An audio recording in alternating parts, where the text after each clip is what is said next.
Seperti apa rasanya hidup di dalam tank KV-2 Uni Soviet saat Perang Dunia II? Bayangkan kamu terkunci di dalam lemari besi yang beratnya 52 ton.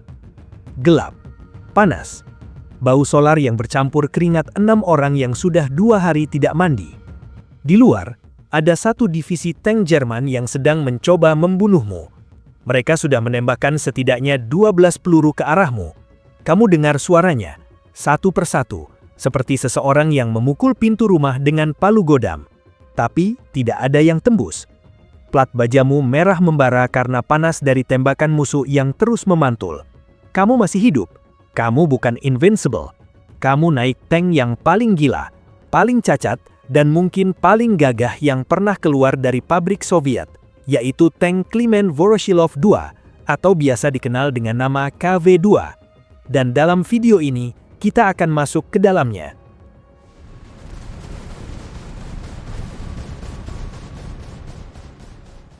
Untuk memahami KV-2, kamu harus mundur dulu ke musim dingin 1939. Uni Soviet baru saja menyerang Finlandia. Di atas kertas, ini seharusnya mudah. Satu negara adidaya melawan tetangga kecil yang berpenduduk 4 juta orang. Tapi ternyata Finlandia punya satu hal yang tidak dimiliki Uni Soviet. Garis Mannerheim, serangkaian bunker beton, parit, dan rintangan yang dibangun di tanah genting Karelia. Pasukan Soviet terus menabrak garis ini seperti kepala yang membentur tembok bata. Tank-tank mereka ada, peluru mereka ada, tapi tidak ada yang bisa menghancurkan bunker beton tebal itu. Jadi, para jenderal Soviet mengirim pesan darurat ke pabrik Kirov di Leningrad. Intinya, mereka ingin dibuatkan sesuatu yang bisa merobohkan bangunan. Di sana, seorang insinyur bernama Joseph Kotin menerima permintaan itu. Kotin sudah sedang mengerjakan tank berat KV-1 yang sebenarnya sudah cukup mengesankan dengan baju besi tebalnya. Tapi masalahnya, meriam 76 mm di KV-1 terlalu kecil untuk merobohkan bunker beton. Solusi Kotin adalah mengambil meriam howitzer 152 mm, yaitu senjata artileri lapangan yang biasanya ditarik oleh kuda atau truk, dan pasangkan ke turret baru di atas sasis KV-1. Kedengarannya seperti ide yang brilian, tapi kenyataannya ini adalah ide yang brilian dengan konsekuensi teknik yang mengerikan. Tapi soal itu nanti. Yang luar biasa adalah kecepatan pengerjaannya. Prototipe pertama selesai pada Januari 1940, sekitar 2 minggu setelah permintaan masuk. 2 prototipe segera dikirim ke Finlandia untuk uji tempur. Mereka terlambat untuk menghadapi garis Mannerheim yang sesungguhnya karena pertahanan Finlandia sudah runtuh duluan, tapi tetap berhasil menghancurkan beberapa bunker yang tersisa. Tentara Soviet menyukainya. Mereka meresmikan namanya pada 1941, KV-2, singkatan dari Kliment Voroshilov. Itu adalah nama komisaris pertahanan Soviet saat itu, seorang jenderal veteran dari Perang Saudara Rusia yang lebih sering muncul di foto propaganda daripada di medan perang. Tapi kru yang mengemudikan tank ini punya nama sendiri. Mereka menyebutnya Dreadnought.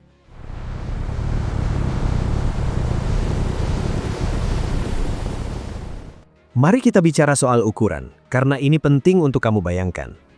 KV-2 tingginya 4,9 meter, hampir 5 meter. Kamu butuh tangga untuk masuk ke turretnya. Bayangkan sebuah jeep yang ditumpuki lemari es besar di atasnya, lalu di atas lemari es itu ada kotak besi berbentuk batu bata raksasa. Itulah kira-kira siluet KV-2 dari kejauhan. Turretnya sendiri, terlepas dari sasis, beratnya 14 ton. Satu turret saja sama beratnya dengan tank ringan Jerman dari era yang sama. Total beratnya adalah 52 ton.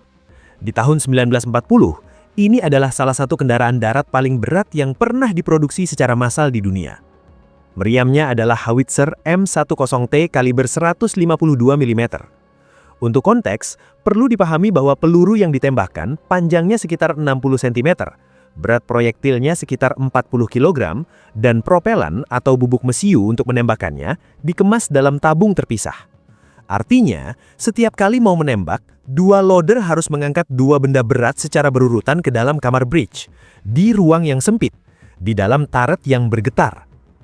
Kapasitas amunisi hanya 36 peluru, itu saja.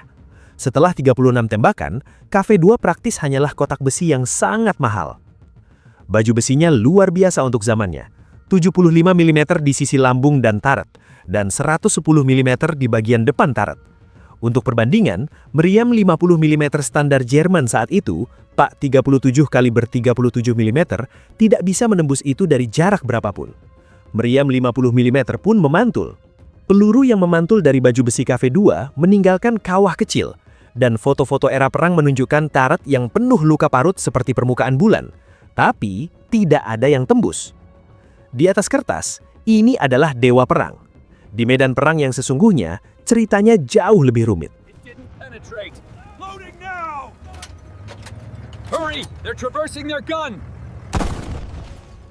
Sekarang bayangkan kamu adalah salah satu dari 6 kru KV-2. Kamu masuk melalui pintu di bagian belakang turret. Satu-satunya cara masuk ke ruang turret adalah lewat sana, dan kamu perlu memanjat tangga dulu untuk mencapainya. Kalau tank tiba-tiba terkena tembakan dan terbakar saat kamu berada di dalam, waktu yang tersedia untuk keluar kira-kira 20-30 detik sebelum ruang itu menjadi oven. Di dalam, 6 orang ini terbagi dalam 2 wilayah, yaitu lambung dan turret. Di lambung, duduk 2 orang. Ada pengemudi di tengah depan, dan operator radio merangkap penembak senapan mesin di sisinya. Mereka berdua relatif terlindung, baju besi lambung tebal, posisi mereka rendah, tapi visibilitas mereka sangat buruk. Pengemudi melihat melalui celah sempit yang bisa dibuka tutup. Saat tertutup, dia hanya mengandalkan periskop kecil. Lalu, masalah teknis pertama yang membuat hidup pengemudi menjadi penderitaan adalah transmisi. Gearbox KV-2 adalah warisan dari KV-1 yang memang sudah bermasalah, lalu ditambahi beban 52 ton. Mengganti gigi sering memerlukan tenaga fisik yang tidak wajar. Ada laporan dari awak Soviet yang mengatakan mereka menggunakan palu untuk memaksa tuas transmisi pindah gigi. Kamu sedang mengemudi di tengah pertempuran, bom meledak di sekitarmu, dan kamu perlu memukul tuas transmisi dengan palu supaya tankmu bisa belok. Kopling setir sering rusak. Filter udara buruk sehingga mesin mati setelah berkendara di jalan berdebu. Sistem pendingin tidak bekerja optimal sehingga mesin mudah overheat. Tanggal 22 Juni 1941, saat operasi Barbarossa dimulai, dari 132 unit KV-2 yang dimiliki Tentara Merah, hanya 20 yang siap tempur. Sisanya sedang dalam perbaikan atau tidak punya kru. Di turret, situasinya berbeda lagi. 4 orang berdesakan di sana. Ada komandan, penembak, dan 2 loader. Komandan tidak punya palka sendiri. Dia mengamati medan perang hanya melalui periskop berputar dengan sudut pandang yang sangat terbatas. Ini berarti di tengah pertempuran, komandan tidak bisa benar-benar melihat apa yang terjadi di luar. Dia mengandalkan informasi dari suara, getaran, dan periskop kecil itu. 2 loader bekerja seperti pasangan yang sedang mengangkat kulkas di lorong sempit. Mereka bergantian memasukkan proyektil berat ke dalam bridge, lalu mendorong tabung propelan terpisah ke tempatnya. Proses ini lambat. Waktu reload KV-2 bisa mencapai lebih dari 20 detik, bahkan dengan kru berpengalaman. Setiap kali howitzer ditembakkan, recoilnya mengguncang seluruh turret. Kamu merasakan dentuman itu dari kepala sampai tulang ekor. Kalau sudah menembak beberapa kali, telinga kru sudah tidak akan pulih sepenuhnya hari itu. Dan ada satu masalah unik yang tidak dimiliki tank manapun di era itu, yakni turret KV-2 tidak boleh diputar saat tank berada di tanjakan. Turret berbobot 14 ton tidak seimbang. Pusat masanya tidak berada di sumbu rotasi.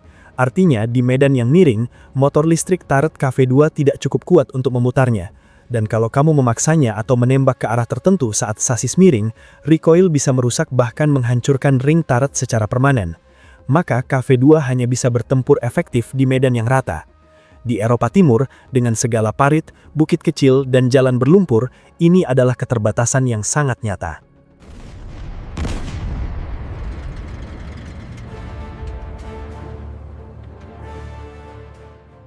23 Juni 1941, sehari setelah operasi Barbarossa dimulai.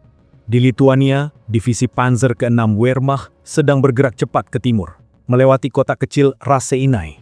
Mereka perlu mengamankan jembatan di atas sungai Dubisa untuk terus maju. Harusnya ini operasi rutin.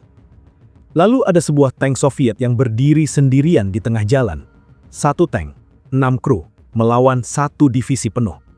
Tank itu memblokir jalur suplai jembatan. Para pengemudi truk Jerman yang pertama menemuinya putar balik dan melaporkan ke komando. Ada tank berat Soviet di sana. Komandan Jerman mengirim 4 meriam anti-tank 50 mm untuk menyelesaikan masalah.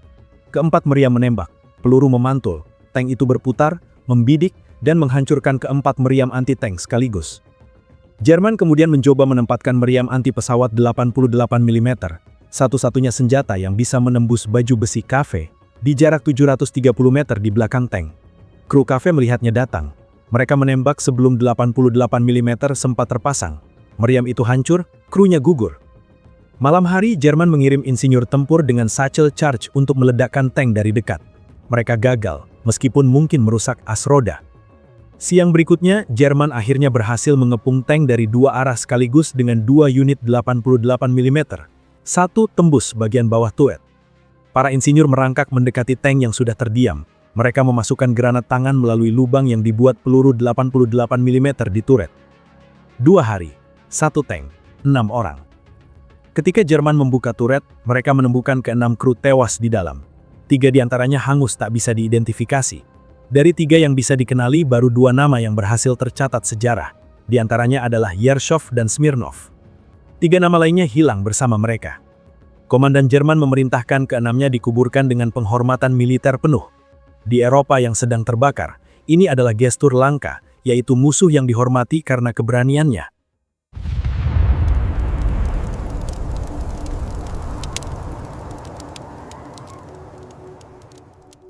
KV-2 tidak bertahan lama. Bukan karena Jerman akhirnya menemukan cara mudah untuk menghancurkannya, tapi karena tank itu menghancurkan dirinya sendiri. Divisi tank keempat Soviet kehilangan 22 unit KV-2 dalam 2 minggu pertama Barbarossa. Dari 22 itu hanya 5 yang dihancurkan musuh. Sisanya ditinggalkan karena kehabisan bahan bakar, rusak mekanis, atau dihancurkan sendiri oleh kru supaya tidak jatuh ke tangan Jerman. Pabrik Soviet yang memproduksi KV-2 akhirnya direlokasi ke Ural untuk menghindari serangan Jerman. Dan di sana diputuskan bahwa KV-2 tidak akan diproduksi lagi. Mesin perang Soviet membutuhkan tank yang bisa berjalan jauh, bergerak cepat, dan bisa diperbaiki di lapangan. KV-2 tidak memenuhi satupun dari kriteria itu. Total produksi sekitar 203-334 unit, tergantung sumber yang kamu percaya. Untuk perbandingan, T-34 diproduksi lebih dari 80.000 unit. KV-2 adalah tank yang terlalu aneh, terlalu berat, dan lahir terlalu cepat. Satu-satunya KV-2 yang selamat sampai hari ini ada di Museum Angkatan Bersenjata Pusat di Moskow.